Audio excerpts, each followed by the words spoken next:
આગળ સમાચારોમાં વાત કરીએ તો માધવપુર મેળાની પૂર્વ ઉજવણીના ભાગરૂપે સોમનાથના ચોપાટી ગ્રાઉન્ડ ખાતે ભવ્ય સાંસ્કૃતિક કાર્યક્રમનું આયોજન કરવામાં આવ્યું છે।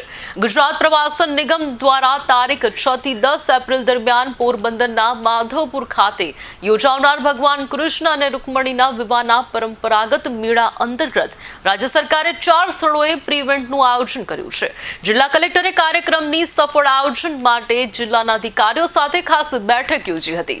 તેમણે ગ્રાઉન્ડની તૈયારી, લાઇટિંગ, વીજળી, સ્વાગત સત્કાર, કલાકારોની રહેવાની વ્યવસ્થા અને ભોજનની વ્યવસ્થા સહિતની તમામ બાબતોની સમીક્ષા કરી હતી। કૃષ્ણ અને રૂકમણીજીના વિવાહ માટે પ્રસિદ્ધ છે। પ્રવાસન વિભાગ, રમતગમત વિભાગ, સાંસ્કૃતિક વિભાગ ના ઉપક્રમે આ કાર્યક્રમ યોજાનાર છે।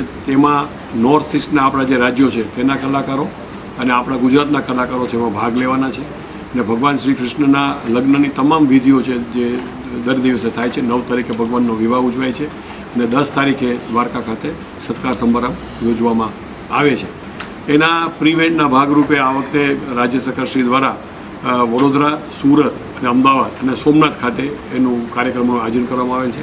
આપણે ત્યાં સોમનાથ ખાતે સોમનાથ મંદિર નજીકની ચોપાટીના ગ્રાઉન્ડ ઉપર તારીખ 5ના રોજ સાંજે 7 કલાકે સાંસ્કૃતિક કાર્યક્રમનું આયોજન કરવામાં આવેલ છે।